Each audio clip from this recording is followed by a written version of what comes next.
మంత్రాల పకీరు చెప్పే మాయ మంత్రం కథ కదే చంటోళ్లను భయపెట్టే భూచోడి కథ కదే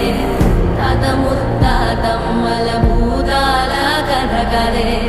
విక్రమాదిత్యుడు చెప్పిన వేదాళుడి కథ కదే దీపము నుండి దెయ్యం వచ్చే అల్లావుద్దీన్ కథ కాదే ఇది ముడత చర్మం ముసలి చెప్పే కథ